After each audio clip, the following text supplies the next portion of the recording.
अस्सलाम वालेकुम दोस्तों, उम्मीद है कि आप होंगे ठीक ठाक और खुशबाश। और जनाब मैं भी अब ठीक ठाक होने की कोशिश कर रही हूँ क्योंकि मेरे साथ हो गया प्रॉब्लम।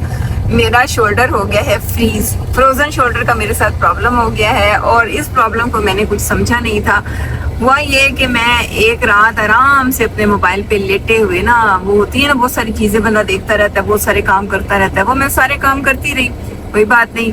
इसके बाद जो मैंने बाजू नीचे किया तो मेरे बाजू ने ना कहा कि मुझे दर्द हो रहा है। मैंने उसको इग्नोर किया, मैंने कहा क्या बात है जी, ये कोई काम किया हमने, कोई भाग दौड़ की है, कोई मेहनत मशक्कत की है, एक मोबाइल ही तो था जो हाथ में पकड़ा है।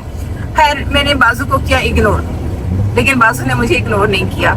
उसने कहा नहीं बाजी आप जो है ना मुझे बिल्कुल हल्का ले रही है, मैं हल्का नहीं हूँ। और फिर उसने मुझे बताया कि वो कितना वजनी है, वो इतना वजनी हो गया कि मुझसे उठाया नहीं जाता। अच्छा जी, फिर वो बाजू जो है ना वो बड़ा वजनी हो गया, अब मुझसे वो हिलाया भी नहीं जाता। फिर मैं डॉक्टर के पास गई, डॉक्टर ने कहा जी आपके साथ प्रॉब्लम हो गया है, आपका शोल्डर फ्रोजन शोल्डर का आपके साथ प्रॉब्लम हो गया। मैंने कहा अच्छा, नाम तो बड़ा अच्छा से अंग्रेजी का नाम है फ्रोजन शोल्डर, मुझे क्या पता था कि फ्रीज हो जाए चीज तो वो हिलती नहीं है। खैर करते करते ये हुआ कि पहले मैं मेडिसिन खाती रही। अच्छा जी, मेरा बाजू जो है वो मुझे बड़ी तकलीफ देने लगा। डॉक्टर्स के पास गई, डॉक्टर्स ने मुझे मेडिसिन दी। मेडिसिन खाने के बाद सबसे अच्छा तरीका जो हमारे यहाँ, पता नहीं यही तरीका रहा है कि आप दवाई खाएं और सो जाएं। मैं दवाई खाती रही और सोती रही, लेकिन कब तक सोती। फिर मैंने कहा कि ये तो आराम आ ही नहीं रहा। फिर घर के काम करना, जो छोटे मोटे काम होते हैं वो करना भी मुश्किल हो गई। फिर मैं बड़ी ही, उसको कहते हैं ना, आवाजार हो गई, पंजाबी में कहते हैं ना आवाजार हो गई, रच गई। फिर मैं एक और डॉक्टर के पास गई, उन्होंने कहा जी अब आपने दवाइयाँ खा खा के देख ली हैं तो अब आपको ना इसमें शोल्डर में लगेगा इंजेक्शन। तो मेरा बेटा साथ था, उसने कहा मामा इंजेक्शन लगवाया। मैं तो भाग गई, मैं बाकायदा भाग के आ गई। मैंने कहा मैं इंजेक्शन नहीं लगवाती। उसकी वजह ये कि मैं शुगर पेशेंट हूँ और वो कहते तो ये है कि शुगर पेशेंट की अगर शुगर नॉर्मल हो तो वो इंजेक्शन लगा देते हैं, लेकिन मैंने कहा नहीं जी भागो। खैर मैं भागी वहां से। अच्छा फिर मुझे बड़ी तकलीफ हुई, फिर मुझे डॉक्टर ने कहा कि आप फिजियोथेरेपी करवाएं। तो मैंने कहा हाँ ये एक ऐसी चीज है कि जिसको मैं कर सकती हूँ, ट्राई कर सकती हूँ। तो अभी मैं डॉक्टर के पास से होकर आ रही हूँ और मैं आप सबको ये बताना चाहती हूँ कि सेहत सबसे बड़ी नेमत है दुनिया में। अगर अल्लाह ताला ने आपको जिंदगी और ईमान की दौलत से नवाजा है ना, तो उसके बाद सेहत सबसे बड़ी दौलत है। इसका ख्याल करें, इसकी केयर करें, मेरी तरह ना करें, क्योंकि मैं चीज़ों को इग्नोर करती हूँ, हमारी सारी खवातीन इग्नोर कर देती हैं, हमारे मर्द हजरात इग्नोर कर देते हैं, कोई बात नहीं।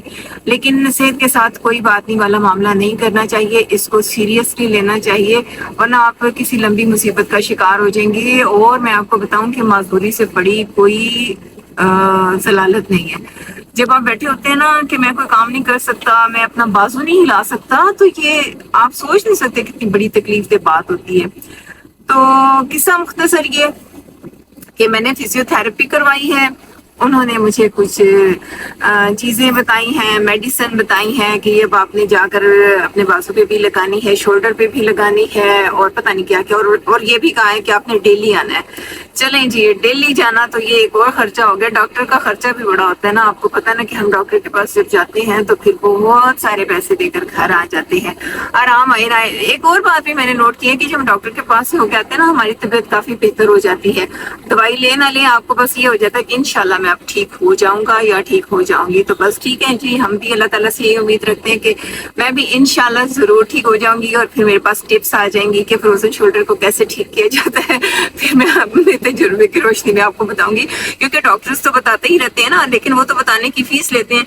मैं कोई फीस नहीं लूंगी, लेकिन मैं आपको बता दूंगी कि आपका फ्रोजन शोल्डर कैसे ठीक हो सकता है। लेकिन उससे पहले मैं आपको एक नसीहत करती हूँ कि आप मोबाइल फोन जरूर इस्तेमाल करें। हम बच्चों से कहते हैं ना हाय हाय, आजकल के बच्चे मोबाइल फोन इस्तेमाल करते हैं, उनका और काम ही कोई नहीं है। तो आजकल के बुजुर्ग भी यही काम करते हैं, उनका भी और कोई काम ही नहीं है, मोबाइल पे बैठे रहते हैं और मोबाइल पे सारे काम करते रहते हैं। मैं अच्छा एक और बात भी करती हूँ, मैं कहती हूँ कि जब सारी दुनिया मोबाइल पे काम करके पैसे कमाने लग जाएगी तो फिजिकल बिजनेस कहाँ पे होगा जी। आप कहाँ से जाकर सब्जियां खरीदेंगे, कहाँ से आप फल खरीदेंगे। तो इसका बेहतर तरीका यही है کہ آپ جو بھی کام کرتے ہیں نا اس کو آپ اپنے یوٹیوب چینل کے اوپر لگا دیا کریں، لیکن اپنا کام جاری رکھیں. ٹھیک ہے جی. جیسے میں ابھی ڈاکٹر کے پاس سے ہو کر آئی ہوں تو میں نے یہ سوچا ہے کہ میں آپ لوگوں کو بتاتی چاہوں گی کہ میرے ساتھ ہوا کیا اور کیا ہو رہا ہے.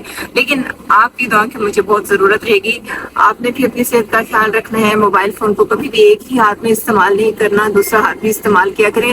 مطلب یہ کہ پہلی ٹپ تو یہ ہے کہ موبائل کو نا تھوڑی تھوڑی دیر کے بعد اپنا ہاتھ چینج کر لیا کریں. آپ رائٹ ہینڈ میں لے کر بیٹھے ہیں تو اس کو تھوڑی دیر بعد بائیں ہاتھ میں دے دیں، پھر اس کو سیدھے ہاتھ کو تکلیف دیں. تو یہ ہے کہ ایک ہی چیز پر برڈن نہیں آپ ڈالے رکھیں تاکہ آپ کے بازو صحیح چلتے رہیں. ٹھیک ہے جی. یہ ہو گئی ہیں میری اچھی سی باتیں، اور اس کے ساتھ ہی مجھے دیجیے اجازت. خدا حافظ.